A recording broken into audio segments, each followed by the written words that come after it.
Jane sat alone, trembling in a room swallowed by darkness. Her small hands clutched a pendant she once thought was simply beautiful, a pendant that now seemed to pull shadows closer, wrapping her in a silence that was anything but empty. Her eyes, wide with terror, flicked around the room, searching, hoping for a way out of the nightmare. But there was none. Shadows stretched and twisted on the walls, shapes she didn't recognize, shapes that seemed to grow each time she dared to blink. Whispers filled the air, low and cold, seeping into her mind like an icy breath, whispering warnings she could barely understand but felt deep within. She didn't know where they came from or who, or what, they belonged to. She only knew that each passing second felt like something closing in, tightening its hold on her. She wanted to scream, but something held her back, as if this terrible silence was listening, waiting for her to break. And then, within the rising darkness, a voice, low, hollow, and closer than ever, whispered words that sent a chill through her bones. This is the price of curiosity. Some things aren't meant to be yours. The pendant, resting in her hands, began to glow faintly, a soft red light that pulsed with each beat of her heart. Jane's face twisted with fear as she watched, helpless, her mind racing back to the beginning, to the day she first saw the pendant and thought it was just an ordinary trinket. She couldn't have known then. She couldn't have known that from the very moment she touched it, her life was never going to be the same. Suddenly, the glow from the pendant intensified, the shadows around her deepened, and her eyes filled with a terror that went beyond words. And then, darkness. Let's go back to where it all started. It all began on a warm, sunlit day, one of those days that feels just right. The market in Dallas was alive, buzzing with voices, laughter, and the colors of 1,000 different things. Stalls filled with ripe, colorful fruits, brightly colored fabrics waving in the breeze, and trinkets that seemed to catch the light just perfectly. In the middle of it all, young Jane wandered alongside her mother, her eyes wide and full of wonder, taking in everything around her. Jane was a curious child, drawn to anything that sparkled or seemed just a little out of the ordinary. To her, the market was like a treasure trove, each stall offering something new, something special. At every stop, sellers handed her tiny gifts, a shiny card, a small bracelet, little trinkets to keep. And with each one, her collection grew, her excitement deepening with every small treasure she tucked away in her pocket. The air was warm and filled with the smell of fresh fruit and spices. Jane could hear the shouts of sellers calling out their wares, the laughter of families, and the hum of tourists marveling at everything the market had to offer. She was lost in this world of color and sound, her small hands reaching out to touch anything that caught her eye. It was a day filled with innocence, the kind of day where every corner felt like it held a secret, waiting just for her. And then, as she waited for her mother who had wandered off to meet an old friend, Jane spotted something. Just a few steps away, a group of children played under the shade of a small tree. They laughed and danced, kicking up dust as they ran, and Jane felt drawn to join them, feeling the pull of their happy voices. But then, something else caught her eye, a small girl standing apart from the others, silent, almost as if she was waiting. Around the girl's neck was a pendant, unlike any Jane had ever seen. It gleamed in a way that felt different, a deep, captivating shine that seemed to call out to her. Jane felt a tug, a strange sense that she had to have it, that it was meant for her. She couldn't explain why, she just knew. She moved closer, her eyes fixed on the pendant, and finally, she gathered the courage to ask, her voice soft and curious, where the girl had found it. The little girl looked at her, eyes meeting hers with an expression that seemed much older than her years. She simply replied, "It found me." Jane's heart beat a little faster. The pendant looked beautiful, mysterious, like it held secrets she could only begin to imagine.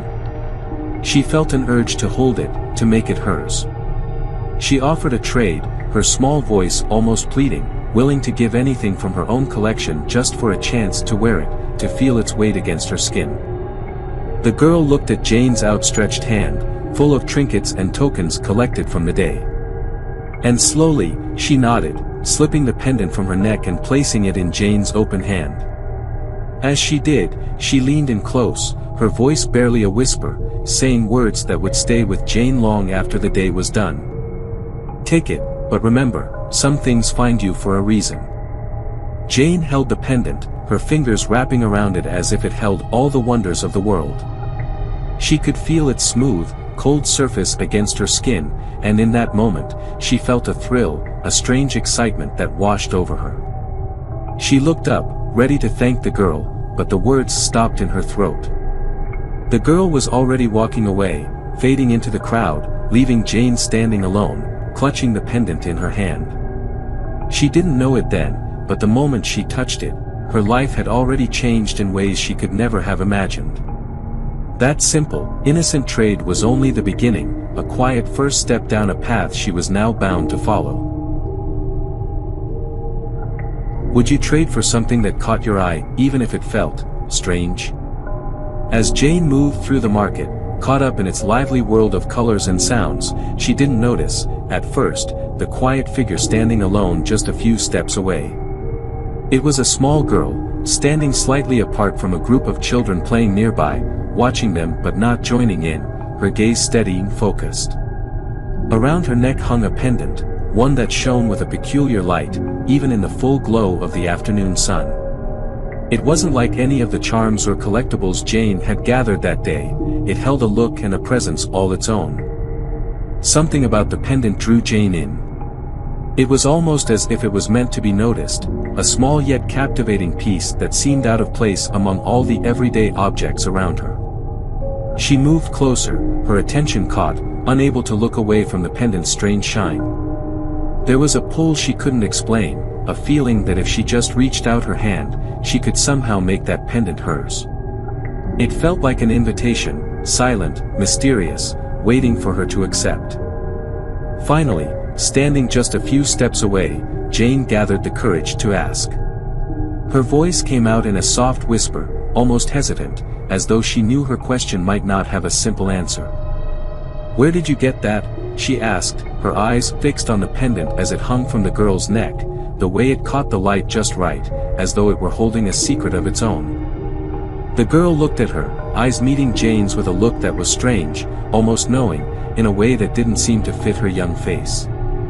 There was no hesitation, no surprise, just a calmness that felt older, as if this moment had been expected.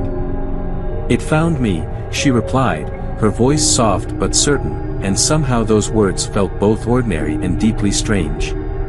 "The pendant found me." The word settled in the air, leaving Jane with an odd feeling she couldn't quite name. She looked at the pendant again, noticing the way its surface seemed to reflect light in ways that made it look alive, as if it were watching her, too. She didn't know why, but she felt a growing need to hold it, to feel its weight in her hand. It was unlike anything she'd felt before, a quiet yet powerful urge, as if the pendant itself was calling her name. Before she could stop herself, Jane found herself speaking, her voice almost pleading, offering to trade. She held out her own collection of trinkets, small treasures she'd gathered from the market stalls that morning. She told the girl she would give her anything, anything she wanted, just for a chance to take that pendant with her. It was as though all the colors, all the sounds of the market had faded away, leaving just the two of them, with that one object, in that one moment.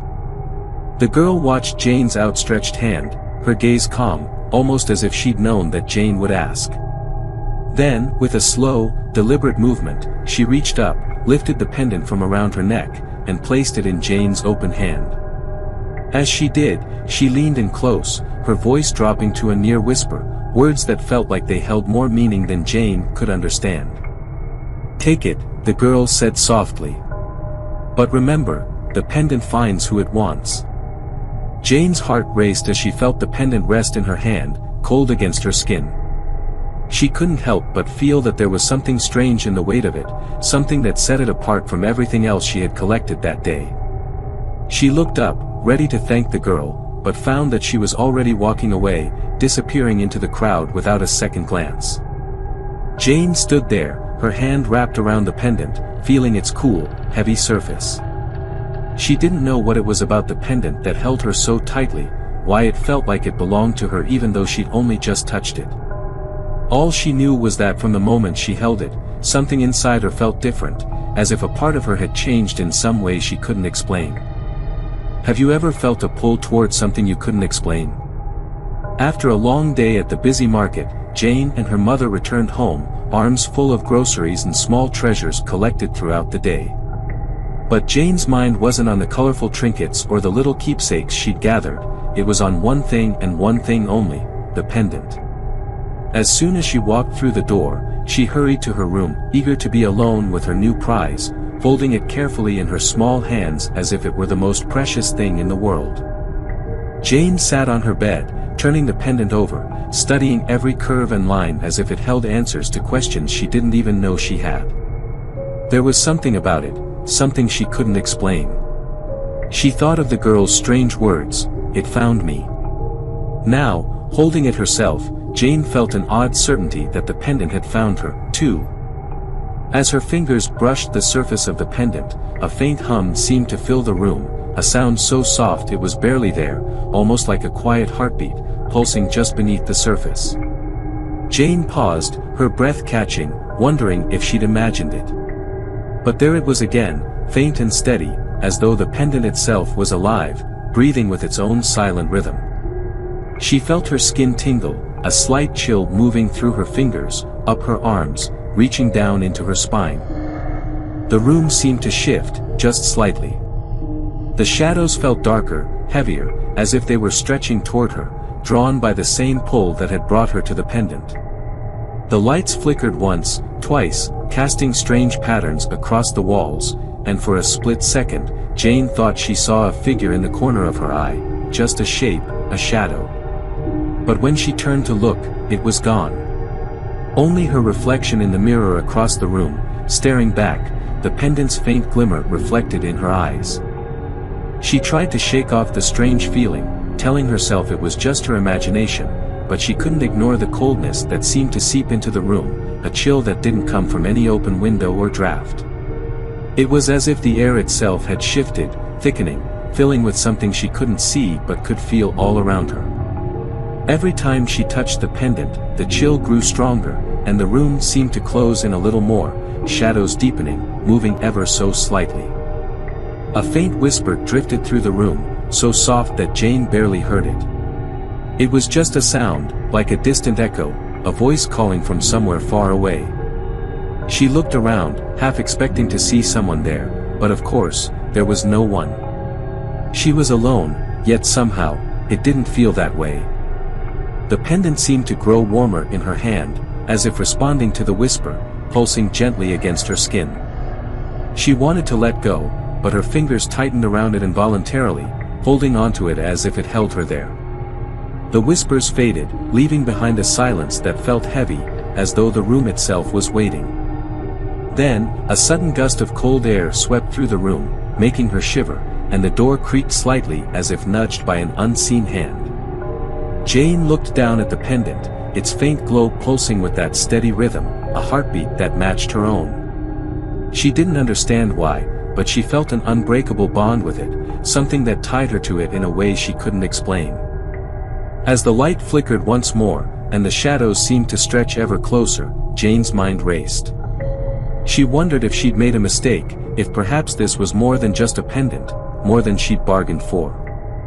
She took a deep breath, trying to calm herself, but the feeling of something watching her lingered, a presence she couldn't shake. And as she sat there in the darkening room, clutching the pendant, Jane began to realize that whatever this was, whatever this pendant held, it was just beginning. After dinner, Jane retreated to her room, her small pile of market treasures spread out before her on the bed. She took each item in her hands, naming them one by one, smiling at each small memory they held from the day's adventure.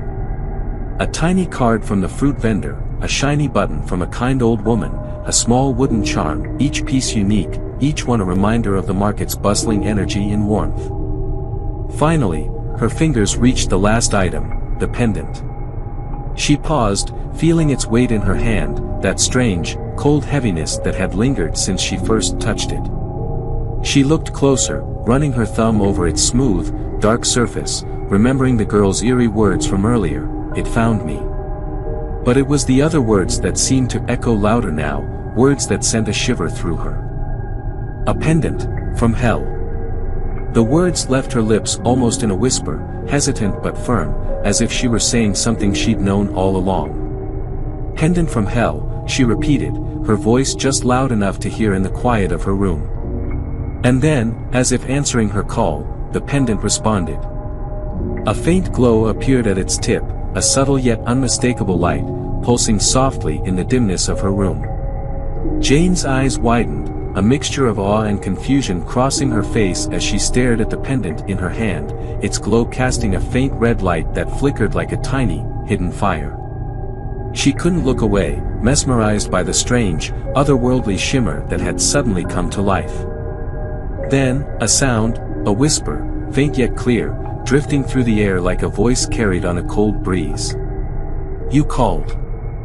The words seemed to come from nowhere and everywhere, soft yet cutting through the silence, filling the room with a chill that made Jane's skin prickle. She looked around, her heart beating faster, eyes scanning the room for something, anything, that could explain the whisper.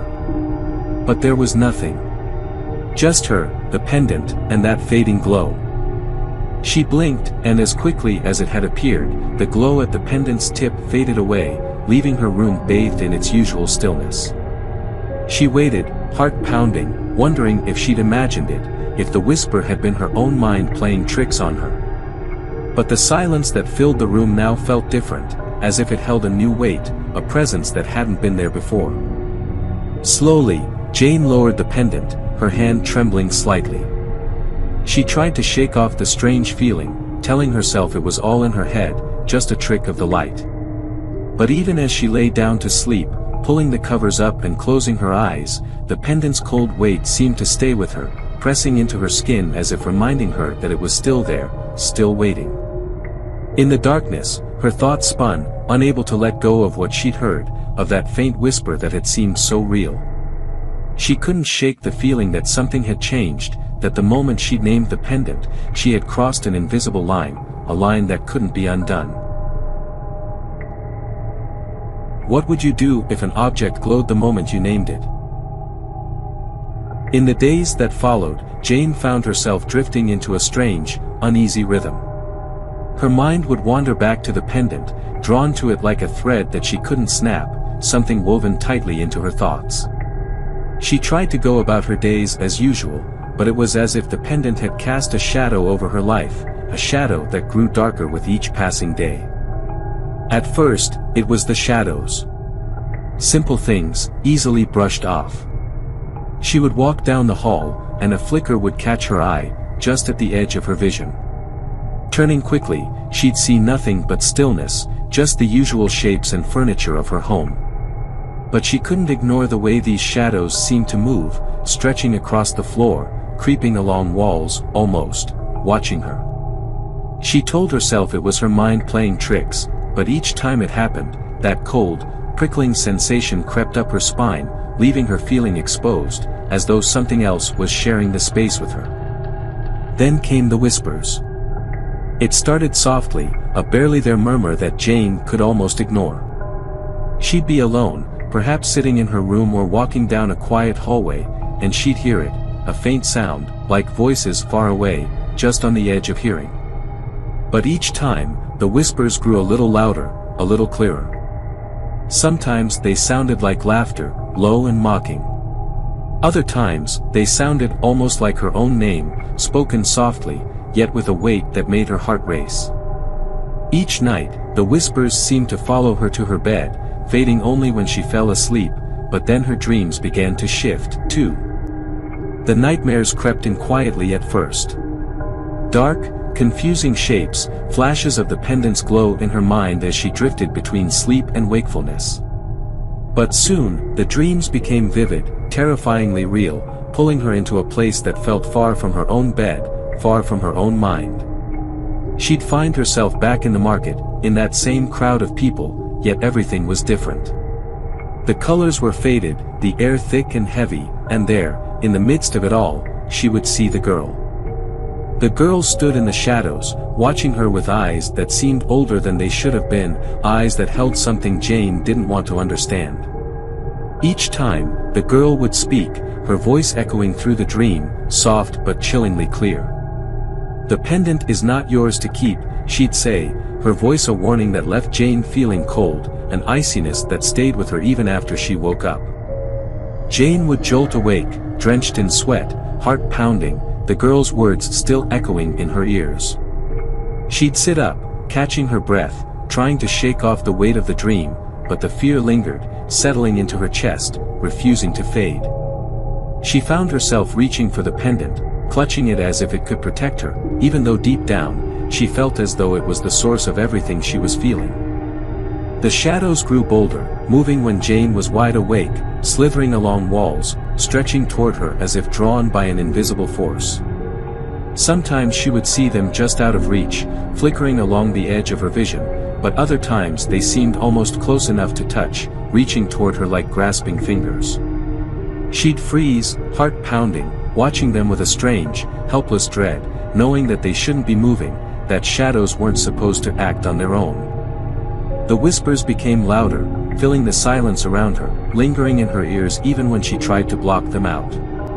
They grew insistent, calling to her, taunting her with words she couldn't quite make out.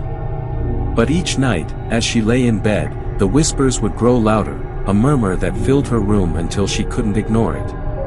Sometimes, in the dead of night, she thought she heard footsteps outside her door, soft and deliberate, as though someone, or something, was standing just on the other side, waiting. The nightmares began to bleed into her waking moments. She'd be in her room, or walking down a familiar hallway, and suddenly she'd see flashes of the girl's face, just for a moment, her eyes watching her with that same piercing gaze, her words echoing in Jane's mind, "The pendant is not yours to keep." With each passing day, the line between her dreams and reality blurred further, leaving her feeling trapped in a world where shadows had lives of their own, where whispers filled the silence, and where the pendant pulsed with a strange, dark energy that seemed to bind itself to her, like a thread she couldn't escape. Have you ever had a nightmare so real that it stayed with you, creeping into your days, reminding you that maybe, just maybe, it wasn't a dream at all? Haunted by strange shadows, chilling whispers, and nightmares that felt all too real, Jane knew she couldn't ignore the pull of the pendant any longer. Desperate for answers, she turned to the only source she thought could help, the internet. She searched for hours, typing in descriptions, scouring forums, hoping to find a story, a legend, anything that could tell her what this pendant really was. But page after page, link after link, nothing turned up. There were no mentions, no images, no records of a pendant that looked even remotely like the one she held. It was as if the pendant had never existed before it came into her hands. Frustrated and more confused than ever, Jane knew there was only one place left to go. She had to return to the market, the place where it all started, the last place she'd seen that girl. The next day, she found herself back in the bustling market, the sounds and colors around her a stark contrast to the darkness that now seemed to follow her. She wandered through the familiar aisles, her eyes scanning every corner, every face, hoping to catch a glimpse of the girl who'd given her the pendant. But no matter how long she looked, she saw no sign of her. Finally, she approached one of the vendors, an older man who'd been there for as long as she could remember. She described the girl, her clothes, her hair, the way she'd spoken, hoping the vendor might recognize her. The man's face changed, a shadow passing over his expression as he listened. He looked at Jane with a mix of sadness and something else, something that made her stomach turn. "That girl," he said slowly, his voice low, "she hasn't been here for years. She disappeared one day, right here at the market. No one knows what happened to her. Her family searched and searched, but she was never found." Jane's heart raced. She felt a chill run through her, a coldness that sank deep into her bones. The girl was gone. But how could that be? She'd seen her, spoken to her, held the pendant she'd given her in her own hands. The vendor's eyes narrowed, his voice dropping even lower. "Listen," he said, his words sharp, you should have never taken what wasn't yours." He pointed a trembling finger at the pendant, the object that now felt heavier than ever around Jane's neck. She stared at the vendor, her mind reeling, her thoughts spinning. It couldn't be true. The girl had been real. She had touched her, traded with her. But as she looked down at the pendant, at the strange, dark stone that seemed to pulse with a life of its own, doubt crept in, wrapping around her like a cold shroud. As she left the market, the whispers began again, louder than before, echoing in her ears, each word sharp and cutting. "You took what's not yours." They were louder, angrier, repeating over and over, scolding her, pressing into her mind until she could think of nothing else. She clutched her head, her heartbeat quickening as the words grew even louder, filling her thoughts until they were all she could hear. "You took what's not yours." She tried to drown them out, pressing her hands to her ears, but it was no use. The whispers surrounded her, echoing in her mind, voices blending together, each one accusing, each one reminding her of her mistake. That night, as she sat alone in her room, clutching the pendant, she realized with a sinking feeling that she may have traded with someone, or something, that wasn't of this world. She looked at the pendant, the object that had seemed so beautiful, so captivating just days before, and now it filled her with a dread she couldn't ignore. Would you return an item, even if it felt impossible to do so? That night, as the house settled into silence, Jane sat alone in her room, the pendant heavy in her hand. She stared at it, its smooth, dark surface gleaming faintly under the dim light. She wanted to be rid of it, to escape the whispers, the shadows, the nightmares that had taken over her life. Clutching it tightly, she took a deep breath, her mind racing. Could it really be as simple as throwing it away? Could she finally be free? With trembling hands, she crossed her room, opened the window, and held the pendant out over the open air. Her fingers loosened, ready to let go, but as she tried to release it, she felt a strange pull, a force that seemed to resist her, holding her back. She shook her hand, trying to throw it, but the pendant wouldn't leave her grasp. It was as if it had become a part of her, fused to her skin, bound by something deeper than she could understand. Desperate, she pulled her hand back, racing to her closet, grabbing an old jewelry box, and stuffing the pendant inside. She closed the lid, wrapping it tightly, shoving it to the back of the highest shelf. But when she turned around, her breath caught in her throat. The pendant was there, lying on her bed, as if it had never left her side. A chill ran through her, the kind that sank deep into her bones, paralyzing her with fear. She backed away, her eyes never leaving the pendant, which now seemed to pulse, a faint glow flickering from its center.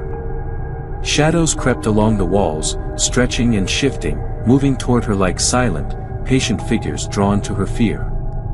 She could hear the whispers again, louder than before, filling her room, the words merging into a low, insistent hum, voices that echoed and pressed into her mind. Her heart raced as she snatched the pendant up again, this time rushing to her bathroom. She dropped it into the sink, turning on the faucet, hoping the water might wash away whatever was holding it to her. But as the water splashed over it, the pendant began to glow brighter, an eerie red light that grew, casting a strange glow across her face. She tried to look away, but she couldn't, her eyes were locked on it, drawn in by its light, by a force she couldn't resist. Suddenly, the room seemed to shift. Shadows gathered in the corners, thickening until they formed dark shapes, figures with hollow eyes and outstretched arms, their faces turned toward her, their eyes watching her with an unnatural hunger. The whispers grew louder, filling her ears, drowning out every thought, every sound, every ounce of reason. She backed away, pressing herself against the wall, clutching her head, trying to block out the voices, but they were everywhere, surrounding her, pressing closer, each voice louder than the last. Then, the pendant's glow intensified, filling the room with a blinding red light. Jane watched, frozen in horror, as a dark opening appeared, a portal forming in the air before her. From its depths, she could see long, dark claws reaching out, grasping, clawing toward her. The air grew thick, cold, and oppressive, as if the very life was being sucked out of the room. She tried to scream, but no sound came out, her voice lost in the suffocating silence. As the clawed hands reached closer, she heard a voice she knew all too well. The girl's voice, soft and chilling, echoing in her mind, clear and unyielding. "It's too late, you belong to the pendant now." Jane's breath came in shallow gasps as the hands reached toward her, the portal widening, pulling her in, as if it were devouring her very soul. She felt the cold claws brush against her skin, pulling her forward, dragging her closer to the darkness, to the world beyond, a world where the pendant held power, where she was nothing more than a shadow bound to its will.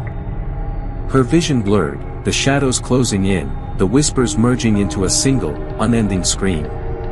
And then, just as the darkness took hold, everything went silent. The room returned to stillness, the shadows faded, the light dimmed, and all that remained was the pendant, resting peacefully on her bed. But Jane was gone. Would you dare hold on to something that might never let go of you? As the first light of dawn crept through the curtains, Jane's mother gently opened the door to her daughter's room, expecting to find her asleep. The silence seemed odd, heavier than usual, and as she took a few steps into the room, her eyes fell upon the bed, where a single object lay in the center. The pendant. Confused, she glanced around, calling Jane's name softly, hoping for an answer. But there was no reply, only the stillness of an empty room. She reached down, picking up the pendant, feeling its weight, its cold, unyielding surface. A strange feeling crept into her heart, a chill that made her hesitate as she examined the object closely. She turned it over in her hand, and for a brief moment, something caught her eye. Her pulse quickened as she stared into the dark stone, her mind struggling to comprehend what she saw.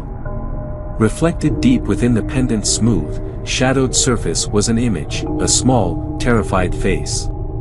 Jane's face.